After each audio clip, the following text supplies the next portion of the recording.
Hello students, welcome in the online classes of MDN School Clayet. As you know, we are on second lesson of Home Science of 11th class. आज हम home 11th class का home science का second lesson में परिवार और बच्चे के समाजीकरण के विषय में पढ़ेंगे। आइए विस्तार से पढ़ें। हमारा क्वेश्चन है, परिवार का बच्चे के समाजीकरण पर क्या प्रभाव पड़ता है, व्याख्या कीजिए। या ये परिवार क्या है, बच्चों के समाजीकरण पर परिवार के प्रभाव का वर्णन कीजिए। परिवार का अर्थ एवं परिभाषा। परिवार किसी समाज अथवा राष्ट्र की सबसे छोटी इकाई है।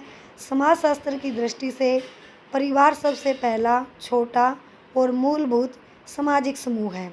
इसमें प्राय पति पत्नी एवं उनकी संतान संगठित यानी इकट्ठे रूप से एक स्थान पर रहते हैं और इस परिवार में से अधिक दंपति एवं उनकी संतान हो सकती है, परंतु इनमें रक्त का सीधा संबंध होना आवश्यक होता है। मैकाइवर तथा पेज ने परिवार को निम्नलिखित रूप से परिभाषित किया है। परिवार एक ऐसा समूह है जिसमें स्त्री और पुरुष का यौन संबंध होता है और जो बच्चों को पैदा करने, उनका लालन पालन की व्यवस्था करता है। डॉक्टर मजुमदार ने परिवार को और अधिक रूप से परिभाषित किया है। परिवार ऐसे व्यक्तियों का समूह है जो एक घर में रहते हैं और जिनमें रक्त का संबंध होता है यानी खून का, और जो स्थान, स्वार्थ और पारस्परिक कर्तव्य भावना के आधार पर समान होने की चेतना या भावना रखते हैं। परिवार शिक्षा के अभिकरण के रूप में प्रारंभ में परिवार का विधान सामाजिक जीवन को सरल यानी आसान बनाने के लिए हुआ था।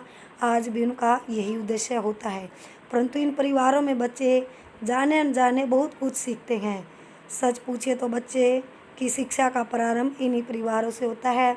माँ की गोद बच्चे का सर्वप्रथम विद्यालय होता है और उसकी माँ उसकी सर्वप्रथम शिक्षिका, और परिवार में होने वाली शिक्षा के न तो उद्देश्य निश्चित होते हैं, न पाठ्यक्रम और न ही शिक्षण विधियाँ। इस प्रकार परिवार शिक्षा का अनौपचारिक अभिकरण है। आदि युग में मनुष्य अपना जीवन पशु स्तर पर, मतलब आदिकाल में क्या है, मनुष्य जो अपना जीवन पशु के समान व्यतीत करता था और वह अपने रहने के लिए सुरक्षित स्थान का निर्माण करता था, जिसे आज घर कहते हैं। परंतु उस घर के सदस्यों में आज जैसे भावात्मक संबंध नहीं होते थे, उसमें विवाह प्रथा का भी प्रचलन नहीं था। कोई भी पुरुष किसी भी स्त्री और कोई भी स्त्री किसी भी पुरुष के साथ यौन संबंध स्थापित करने के लिए पशु पक्षियों की भांति स्वच्छंद थे। भावात्मक संबंध के अभाव में नवजात शिशु के पालन पोषण में बड़ी बाधा पड़ती थी। माँ की ममता से बच्चों का पालन पोषण कर पूरा भार माँ पर ही पड़ता था, तो कभी कभी यह असंभव हो जाता था। इसके अतिरिक्त मनुष्य की वृद्धावस्था पर उसकी देखभाल की आवश्यकता का अनुभव हुआ। इन आवश्यकताओं और इसी प्रकार की अनेक अन्य आवश्यकताओं ने मनुष्य को परिवार में बांध दिया। इस प्रकार परिवार सबसे पहला, छोटा तथा मूलभूत सामाजिक समूह है। परिवार का विकास। परिवार के निर्माण से मनुष्य जाति का जीवन पहले की अपेक्षा अधिक सुरक्षित हो गया है। जानवरों के विपरीत मनुष्य का बच्चा बड़ी असहाय अवस्था में पैदा होता है। उसे अपने पैरों पर खड़ा होने में वर्षों लग जाते हैं। सैन्य यानी धीरे धीरे मनुष्य ने इतना विकास किया है कि वह वैदिक सभ्यता की चरम सीमा पर पहुंच गया। वैदिक कालीन भारत में परिवार ही शिक्षा के मुख्य केंद्र थे। परिवार का नेता ही अपने बच्चों को वेदों का ज्ञान कराता था और उस समय बच्चों की साहित्यिक, धार्मिक तथा व्यवहारिक सभी प्रकार की शिक्षा परिवार में ही होती थी। समाज विकास की ओर निरंतर अग्रसर रहा है और समाज के विकास के साथ साथ जीवन की जटिलता बढ़ने लगी। अब इस जटिलता को परिवार में रहकर नहीं समझा जा सकता था। परिणामतः हमारे देश में गुरुकुलों का जन्म हुआ और गुरुओं ने इन आश्रमों में परिवार का सही पर्यावरण होता था। अंतर केवल इतना होता था कि जिस ज्ञान विज्ञान की शिक्षा परिवार में असंभव थी, उसकी शिक्षा का विधान इन गुरुकुलों में किया जाता था। उस समय गुरुओं का एक मात्र कार्य अध्ययन और अध्यापन होता था। समाज के और अधिक विकसित होने पर बौद्ध काल में नालंदा तथा तक्षशिला जैसे विश्वविद्यालयों का निर्माण हुआ। मध्यकाल में मंदिरों तथा मस्जिदों में क्रमशः पाठशालाएं और मठ बनने लगे, परंतु बच्चे की शिक्षा में परिवार का सहयोग बराबर बना रहता था। वर्तमान युग में विद्यालयों का सामुदायिक केंद्र बनने का प्रयत्न किया जा रहा है। आज हम अपने राष्ट्र के उद्देश्यों की प्राप्ति के लिए बच्चों को मिलजुल कर कार्य करने के लिए तैयार करते हैं। बच्चों से हम यह आशा करते हैं कि वे श्रम का महत्व समझें, सभी मनुष्यों को मनुष्य समझें। विद्यालय अपने इन आदर्शों की प्राप्ति तभी कर सकता है जब विद्यालय में आने वाले बच्चों के परिवार भी इन आदर्शों में विश्वास रखते हों।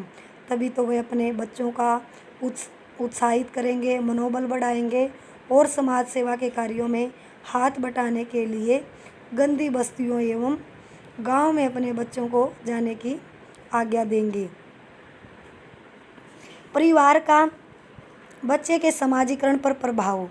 परिवार व्यक्ति के सामाजिक जीवन की सबसे पहली पाठशाला है, जहाँ पर बच्चे के व्यक्तित्व की नींव रखी जाती है। बच्चा आरंभ में अपनी माँ के संपर्क में आता है और फिर परिवार के अन्य सदस्यों के, जैसे माता पिता का जिस प्रकार व्यवहार होगा उसी प्रकार का प्रभाव बच्चे पर पड़ेगा। परिवार में कितने व्यक्ति हैं, कितने प्रकार के कार्य करते हैं, आपस में वे कैसी बातें करते हैं, इन सब का प्रभाव बच्चों पर पड़ता है। बच्चा इस प्रकार की कोशिशें करता है कि परिवार के व्यक्ति जिस तरह से कार्य करते हैं उसी तरह का कार्य वह स्वयं भी करे, अर्थात बच्चा अपने माता पिता के कार्यों का अनुकरण करता है। जैसे किसान के बच्चे जब खेलते हैं तो खेत, ट्यूबवेल, ट्रैक्टर आदि बनाकर खेलते हैं। कभी हाथ से ज़मीन की जुताई करते हैं तो कभी हाथ से पानी डालकर खेत की सिंचाई करते हैं। ये खेत के कार्यों को अपने घर में बनाकर खेलते हैं। इसी प्रकार अलग अलग परिवारों में बच्चे अपने मेहमानों का स्वागत अलग अलग ढंग से करते हैं। जैसे सामान्य परिवारों में मेहमानों का स्वागत नमस्ते, प्रणाम, चरण स्पर्श आदि करके किया जाता है। बच्चा भी उन्हीं का अनुकरण करता है यानी सीखता है। लेकिन शिक्षित एवं सुसंस्कृत कहे जाने वाले परिवारों में मेहमानों का स्वागत हेलो और हाथ मिलाने के साथ किया जाता है। अगर इन परिवारों के छोटे बच्चों को देखा जाए तो वे भी अपने से बड़ों का स्वागत इसी तरह करते हैं। परिवार में बच्चा तथा लड़कियों के व्यवहारों में भी काफ़ी अंतर होता है। सामान्यतः बच्चे अपने पिता तथा भाइयों की नकल करते हैं, जबकि बालिका अपनी माँ और बहनों के व्यवहारों को अनुकरण करती है यानी सीखती है। जैसे माँ बच्चे को थपकी देकर सुलाती है, इसी प्रकार से बच्ची अपनी गुड़िया को थपकी देकर सुलाती है। चूँकि माँ खाना बनाने का कार्य करती है, तब बालिका भी छोटी गुड़िया के खेल में खाना पकाने का कार्य सीखने लगती है। परिवार के सदस्यों के बीच कितना पारस्परिक प्रेम, स्नेह, लड़ाई झगड़ा, क्रोध आदि हैं, उसका भी प्रभाव बच्चे पर पड़ता है। इसलिए कहा जाता है कि बच्चे के व्यवहार को देखकर माता पिता के व्यवहार का पता चल जाता है, अर्थात जैसा परिवार होगा वैसे ही बच्चे होंगे। बाल्यावस्था एक कच्चे घड़े के समान होती है, जिस पर परिवार के सदस्यों के व्यवहारों के चिन्ह अंकित हो जाते हैं। इसलिए परिवार को शिक्षा की प्रथम पाठशाला कहा जाता है। इस पाठशाला में जो भी बच्चा सीखता है वे व्यवहार, आदर्श तथा मूल्य उसके जीवन के अंत समय तक काम आते हैं। ऐसे परिवार जहां बच्चों का पालन पोषण ठीक ढंग से नहीं हो पाता या छोटी छोटी बातों में ही माता पिता हमेशा उन्हें डांटते फटकारते रहते हैं तो अथवा बच्चों की उपेक्षा करते हैं, तो उन बच्चों में आत्मग्लानि, हीनता की भावना आदि घर कर जाती है। इन सब का प्रभाव उनके व्यक्तित्व पर पड़ता है। इस प्रकार के परिवारों से आए हुए बच्चों में क्रोध, घृणा, लड़ाकू प्रवृत्तियाँ आदि देखी जाती हैं। इसके ठीक विपरीत जहाँ बच्चों का पालन पोषण आवश्यकता से अधिक लाड प्यार से किया जाता है, वे बच्चे स्वार्थी और केवल अपनी ही सोचते हैं। बच्चे के व्यक्तित्व के निर्माण पर परिवार का अत्यधिक ज़्यादा प्रभाव पड़ता है। समाजीकरण में परिवार के महत्व को स्पष्ट करते हुए किम्बल यंग ने लिखा है कि समाज में समाजीकरण के विभिन्न साधनों में परिवार सबसे महत्वपूर्ण है और इसमें कोई संदेह नहीं है कि परिवार के अंतर्गत माता पिता साधारणतः सबसे अधिक महत्वपूर्ण व्यक्ति हैं। आज हम यहीं तक पढ़ेंगे। जो टॉपिक मैंने आपको पढ़ाया है इस टॉपिक को आप अच्छे से रीड करोगे। Thank you students, have a nice day. घर पर रहें, सुरक्षित रहें।